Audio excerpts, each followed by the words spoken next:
I know honesty is the best policy, but why do you have to be so brutal? I'm so devastated. Hello, bookaholics. This is Angela here on Bookaholic Brownim. This is a channel where we talk about books. So I talk about books that I have read, books I plan to read, books I love, books I didn't love, and all things books. So if you're a bookaholic like me, please do not hesitate from subscribing to my channel. And also, if you like this content, please like and share so that this can reach more and more bookaholics like you and me.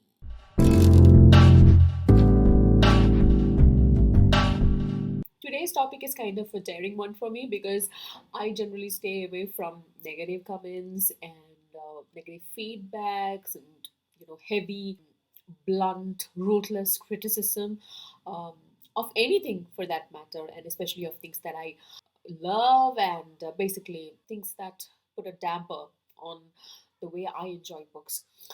However, today I'm going to harden my heart and summon all the courage that I can, and I am going to read some of the one-star reviews from Goodreads of five of my favorite books. I mean, these are books that I really, really love and adore, and I stan.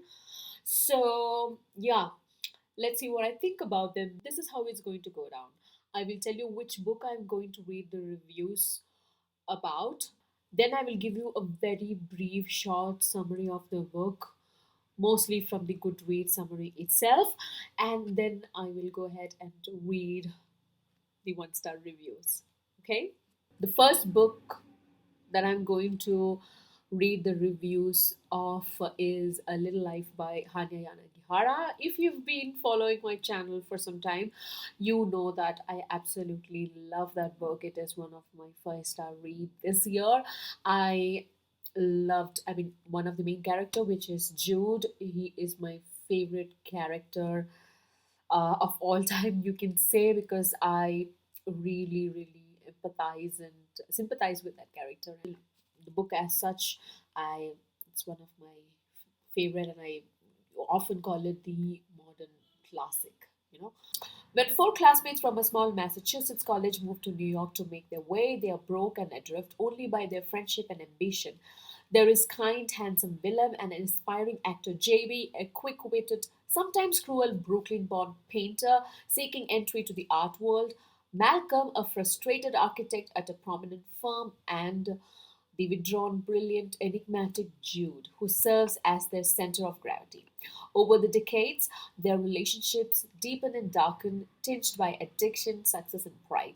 Yet their greatest challenge each comes to realize is Jude himself, by midlife, a terrifyingly talented litigator, yet an increasingly broken man, his mind and body scarred by an unspeakable childhood and haunted by what he fears is a degree of trauma that he will not be able to overcome, and that will define his life forever.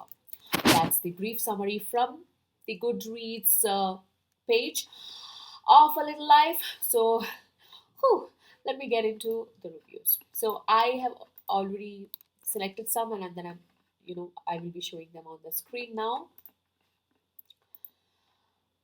First one.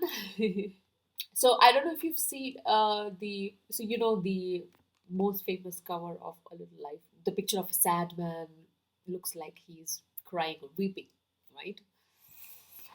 I think he's trying to enact that here, and yeah, he's telling, I used to think I was a glutton for literary punishment, but anyone who can bear this with a straight face is the Dalai Lama of misery to my Paulo Coelho of pain. The below should be mandatory for all reviews. Hashtag little lifing. Okay, okay, acceptable, no problem. The only expressive face in the whole book is that of the orgasmic man on the cover. Okay, again, I have nothing to say. This novel is like a fake Gucci bag. It looks like the real deal, and you can't tell the difference at first glance. But then you start to wear it, and all the defects come to the surface. Okay. DNF'd at Don't Ask. I broke at some point close to the end and kicked it across the lounge, and it's now my 2 year old's plaything and good riddance. Okay. Now, the next thing that I want to share is basically, from a review where that person has shared an excerpt from the interview of the author herself.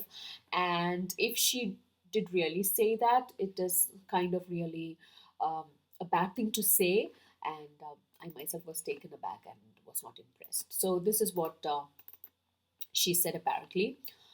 I did not cry when writing the book, and my first reader didn't cry at all, and my agent didn't cry, and my editor didn't cry. So when the book was published and people started crying, I thought, wow, what a bunch of peace. That's kind of a very derogatory way of referring to your readers, right? Who actually love the book and, who took the time to read 700-page monster of a book and, feel sympathetic towards your characters, and then, they actually were touched by it and they cried, and then you refer to them as a bunch of whatever, weak hearted in a very impolite way. That's not a nice thing to say. And there were many other reviews which I went through, where they had referred to other interviews of the author where she has been very derogatory towards mental illness and the fact that she has not done any research on childhood trauma, because that's one of the major theme in the book. And to know that she has not done much research on it, hmm, I don't know. I'm inclined to re-evaluate my love for this book. Anyways, so that was A Little Life by Hanya Yanagihara. I rarely read YA, but this is one of the YA books that I read. Actually, it's part of a series, a duology, which is Six of Crows, and I really, surprisingly, I ended up liking it and actually loving it. So I decided that let me go and check out what are the one-star reviews of the Six of Crows. So here it is. Okay, so before the review, I have to read the summary from Goodreads. Ketterdam, a bustling hub of international trade where anything can be had for the right price. And no one knows that better than criminal prodigy Kaz Brecker. Kaz is offered a chance to deadly heist that could make him rich beyond his wildest dreams. But he can't pull it off alone. A convict with a thirst for revenge, a sharpshooter who can't walk away from a wager, a runaway with a privileged past, a spy known as the Wraith, a heart renter using her magic to survive the slums, a thief with a gift for unlikely escapes. Kaz's crew is the only thing that might stand between the world and destruction if they don't kill each other first. That's a summary of Six of Crows, and if I check out some of the nasty reviews that we've got for that book, this book was so dry I needed Jergens afterwards. Did not finish. I give young adult a chance once every 3 months, and I'm beginning to understand why. More like Six of Blows. Okay. I hate Six of Crows. Hate it with an infinite rage that burns deep in my gut and spits acid all over the ableism and misogyny that goes unchecked throughout this novel. I curse this book, curse it with every bit of emotional poison that this book tried to feed me. Well, he truly hates it. I mean, I don't know, he talks about ableism, but because I think he thinks the cane that Castbreaker uses is kind of a prop. But I think it was inspired from Lee Barduger's her own issue with her physical disadvantage, that she also carries a cane to help her walk. So I don't quite agree with this part of ableism. And I don't know why he talks about misogyny as well. I mean, I didn't feel that much misogyny in the book. When you call it Earth and then pile on so many differences in world building as to make it unrecognizable, and it ends up amounting to high fantasy, it's called Steelheart and it's innovative. When you call it Ketterdam and it's obviously Earth, and you pretend it's another world, it's called Six of Crows and it's derivative. This is how things work. Okay, I have nothing to say to that. But ruthless. So those were the three comments that I found kind of interesting, which was not just dry ramble about why they dislike the book. I just wanted to take some short snippets of those reviews, which, we as readers can just amuse about. Next up is a book that I really, really loved, and I just cannot wait to get to the second book in the series, and that is The Lives of Locke Lamora. It's been, considered kind of a heist, Ocean Eleven-esque kind of a book, and it kind of delivered what it promised, at least to me. But after reading the reviews, realized that some of them were disappointed and considered this as a slog, because for me it didn't feel like a slog, even though it is a thick book. I didn't think that it was a slog. So, anyways, coming to the summary of the book before we get into the reviews. An orphan's life is harsh and often short in the mysterious island of Camor. But young Locke Lamora dodges death and slavery, becoming a thief under the tutelage of a gifted con artist. As leader of the Band of Light, fingered brothers known as the Gentlemen Bastards, Locke is soon infamous, fooling even the underworld's most feared ruler. But in the shadows lurks someone still more ambitious and deadly. Faced with a bloody coup that threatens to destroy everyone and everything that holds meaning in his mercenary life, Locke vows to beat the enemy at his own brutal game or die trying. That's a great synopsis, actually. I really liked it. Getting to the reviews. Bottom line up front, rubbish. Yellow bellied, fish livered, rot ridden, reeking donkey of a carcass, deserving of capitation via jet exhaust on afterburner. Would not recommend. What do you think? Veritable diarrhea of superfluous details. Come on, when you talk about details, what about Wheel of Time? I mean, I love Wheel of Time, and I love Locke Lamora. The devil is in the detail, right? I just love it when the world is detailed.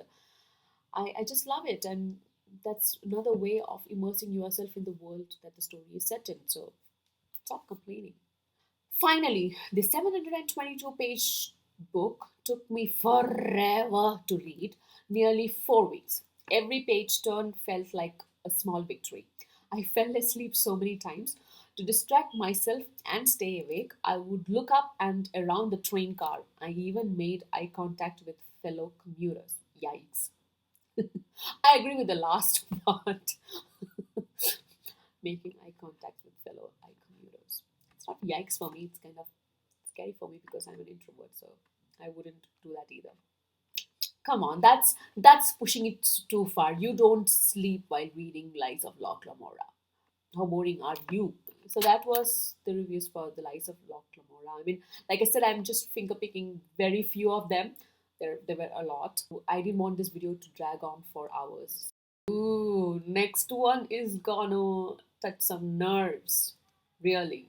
It is Gardens of the Moon, first book in the Malazan Book of the Fallen, one of my favorite books by one of my favorite authors currently, Stephen Erickson. And getting into the summary from Goodreads, here it goes. The Malazan Empire simmers with discontent, bled dry by interminable warfare, bitter in fighting and bloody confrontations with the formidable Anamanda Rake and his Theist Andy, ancient and implacable sorceress.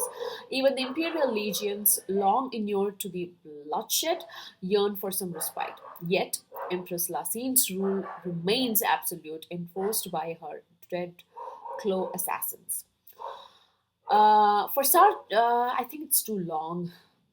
I'll just skip to the last paragraph. Conceived and written on a panoramic scale, Gardens of the Moon is epic fantasy of the highest order and enthralling adventure by an outstanding new voice. So that was the summary, and getting into the reviews. Anti-imperialist promise of the serial title is ruined by juvenile diomachia. So what is diomachia? I haven't heard of that word. Let me check out the meaning of that word. I can't find the meaning of it online. If anybody of you know what that word means, let me know. Next one. What a stupid way to write. It's like a chef using a bread knife instead of a chef's knife just for cakes, while hipsters rejoice rereading a chapter that should have been written properly. Does it have. Okay, yeah. Okay, fine. He didn't like it, basically. Next one is hilarious. A traffic jam without collisions inching infinitesimally and without destination. Yeah. Of course, you haven't reached the destination because you're still in book one, dude. Read the entire series. Maybe you might find a destination. I mean, that's quick judgment, right? Yeah, I'm officially calling this one. Time of death 9:18 p.m. EST, March 6th, 2014. I just added in because I found it kind of funny. So that was Gardens of the Moon. Guys, there are some really rant reviews of people who totally disliked this book. You guys should check it out if you have the time to waste mm, reading those. No, I don't accept them. I mean, because Gardens of the Moon is the best. The last book that I selected for this video is A Game of Thrones by George R. R. Martin, which is book one of A Song of Ice and Fire.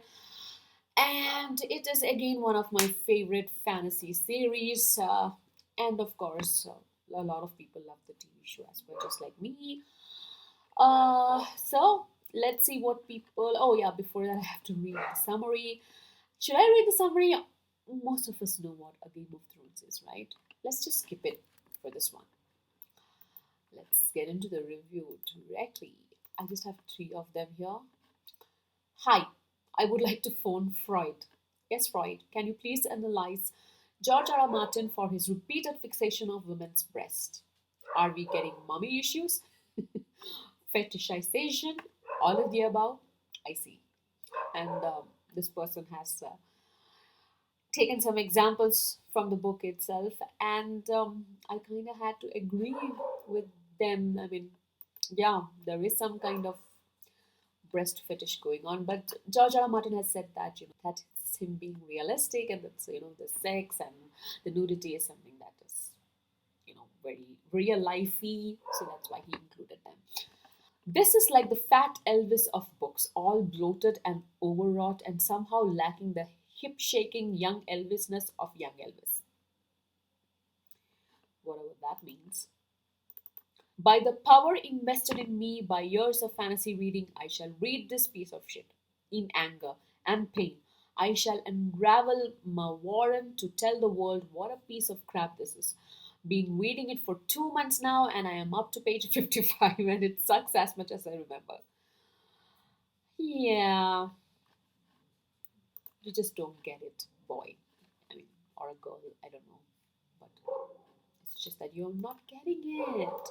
It's not George R. R. Martin's fault. So that was a very quick and brief view of some of the nasty, kind of hilarious reviews by readers on Goodreads. If you have some hilarious comments that you found on Goodreads, not necessarily about these books itself, some other books as well, please leave them in the comment section so I can read and enjoy them as well. So until next time, this is Angela, your bookaholic, Brown Nim signing off. Ta-da!